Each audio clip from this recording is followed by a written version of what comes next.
Coach, first impressions of how the defense looks right now. It's good. Guys are running around pretty good. Seem to have good carryover from the season. New guys have done a good job of being prepared. Older guys have been watching film, since the minute they stepped on campus. So it's been good. Good energy and good leadership.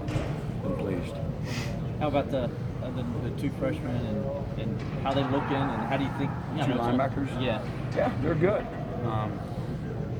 Big, strong guys that can run, eager to learn, be sharp. Got a lot to learn, a lot to work on, but love working, got good attitudes. How do they compare to some that you've had as true freshmen in the past? They're more physical, more physically mature than most of them out there. So, but real sharp guys, love to work, love to grind, love to compete, and so they plug right in. They fit in well. Is that one of the things exciting about those two guys? They come in 240 pounds already. Yeah, that's good. As long as they can carry it, which they have, they're fine. They got good frames, so the development comes from all the details and the little things and learning the system and their position, things like that. Got two other guys now, Pinckney and Dexter Lawrence. First impressions of those guys? Again, it's a lot of the same things. Great intangibles, very talented, physically mature. Those strong guys that can move their feet, bend their hips, quick learners, not overwhelmed with the pace and the intensity of it, and still got a lot to learn. How to practice, how to compete, pad level, eye control, all that kind of stuff. But both in due time going to be strong, good players for us. I think a lot of times people would say, well, he's a 5-star, so they would want to compare Dexter really? to maybe Christian, but different players. What does Dexter bring to the table?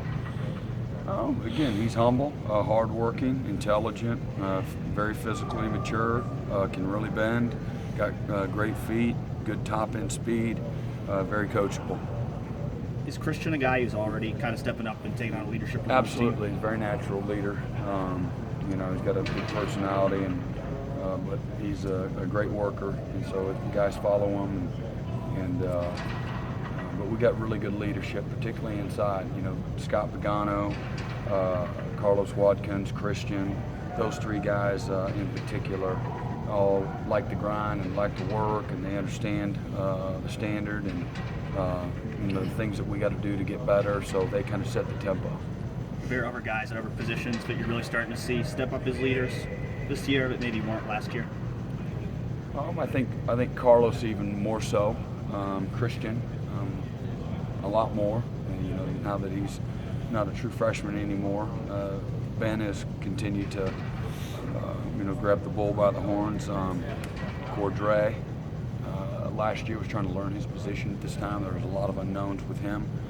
And I think, as much as Ryan Carter and Jadar, Van Smith, all three of those guys that, played in Jadar, over the last 3 years, I think that they don't feel like they're stepping into roles for the first time, and where they're kind of feeling, normally if they were, where they're feeling their way through it. They're, I don't know if plugging in is the right word or not. We'll see in time, but I think they know how to work, and they're leading well, that way. Speaking of Carter, Coach Sweeney told us that the plan is, barring any injuries, to move him to safety. Is that more of a natural position for him? I wouldn't say more natural. He did a great job. He could go ahead and cover field corner, boundary corner. He got in and played well in nickel, like anybody. Wasn't perfect, but real versatile. I'll use a opening drive play on second down against Oklahoma. They throw the fade. He's in great position. That wasn't a PI. He's in great position, against a really good player. He can cover anybody. But the neat thing about him, he's got good versatility. He has played safety. He looks very natural. He looks like he's done it forever.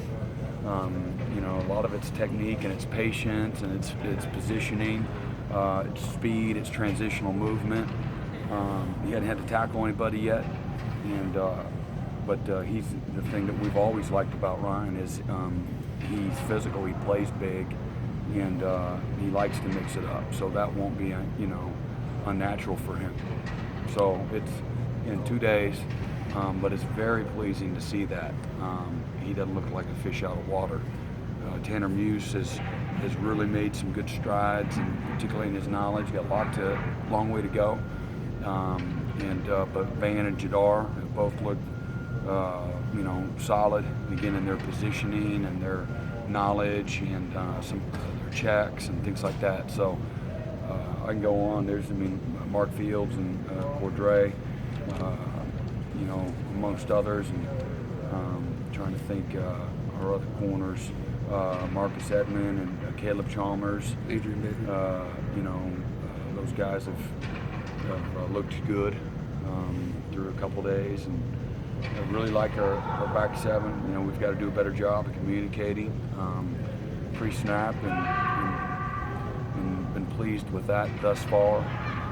Just very engaged, and our guys are, they recognize, we've got plenty of things that we've got to get better at, and just a lot of eagerness and willingness to get started this quickly, back at it again. Instead of being lethargic and not purposeful, there's been a great sense of urgency, and that's been incredibly pleasing to see that, and where there's a certain degree of desperation in every drill we've gone through, and that it shows a sign of maturity and a sign of respect for the game, and again recognition of where we got to get better at, and we lost some really good players, a lot of experience, and we got a lot of work to do. Got a long way to go, but attitude's been good, and the work's been good, and the tempo's been great, and handling a lot under duress has been good. Is there a pecking order at the mic? Is that wide open, or do you say, yeah, I've kind of got this guy running with the ones most? Well, we'll see by the end of the spring camp, but a year ago in the spring, it wasn't even close. Kendall Joseph was our best mic. And then last year, he was snake bit. It was the first day of fall camp. He gets an AC for a couple of weeks. He had a knee, had the surgery, and he didn't come back. Next thing you know, he's 2 months into the season, 2.5 months, 10 weeks, hadn't been able to do anything in the weight room. He lost power, lost strength, lost mobility, and at the same time, you get rusty too. He hadn't played, but in a game, so going into the season, right. And but I got great confidence in the core, and very comfortable and confident that by the end of the spring, we're going to feel really good about a couple guys there, and so we'll see how that maturation goes. But I trust Kendall. It matters to Kendall. He cares. And in our group, we got I love our group, chemistry-wise and attitude and work ethic and understanding of what we're doing. So it's been really good. We've got great leadership. Dorian Daniel, as far as leadership, he's a guy that's paid a big price. He's always been a great worker, particularly last year and this year. And he's got a lot of respect on the team because of what he does, not what he says, and a good skill set. And I'm really excited about seeing him really kind of take off as a player this year. Saw what you told ESPN that Christian Wilkins could do some cross training at defensive end. Uh-huh. What are you looking for from him to see whether he can play that position? Just his ability to go play it, know what to do. He's athletic enough to do it, and being able to set the edge. Just like a 3 technique player, reach block, squeeze on a down block, rush the passer, recognize play action. It's all the same, just a little bit further away from the ball. And, ideally, we got guys that really step up and play well, and we don't have to do it much. But I do believe he's got a skill set to go out and do it, and do it better than most guys. Who are the guys at Mike other than Kendall? Got Judah Davis, Trey Lamar, and Ben Boulware. Chad Smith. Yeah. How challenging is it as a coach to remind these guys and let them know that to get back to where you were last year, you've got to work just as hard? I just think every year is different. Depends on the people mindset, the maturity, all of that. And so it has not been hard at all. We've got great humility. Again, if you just ask me to kind of portray and, you know, kind of name off some good intangibles that they have, you know. And so you got to have that first and foremost. I think they got great respect for the game, and again, a willingness to work, you know, and be coached, and coached hard. And so it's kind of check, you know, which is, love that, you know. It's refreshing, and been fortunate that way. It's been the case for the most part, you know, for us. That hunger angle, is that in a way easier for some of your younger defensive guys because they might not have been starting? I think so. Yeah, when you know it's your team, you get a little bit more excited and feel like you got a lot to prove and those kinds of things. But at the same time, if they're the right kind of competitor, they're always fighting. You know, and their mindset is I got to find a way to I got to start over. You know, and it's like Ray Lewis came and spoke to the team a couple of years ago. And that was kind of his message, man. You know, 15 years in the league, 18 years in the league. He starts day one fall camp. I got my new notebook. I'm taking notes. I've done a rookie, and having again that sense of desperation. And I'm fighting every day for a job, fighting for an opportunity to be successful. Just like us as coaches, fighting to protect our culture, fighting to protect, you know. Negativity or complacency and all those types of things that can creep into a program that's had success. So, you know, all of us coaches the same way, you know, because that's how you have to start over, because whatever kind of success or failure you had a year ago, it really has nothing to do with what you're doing now.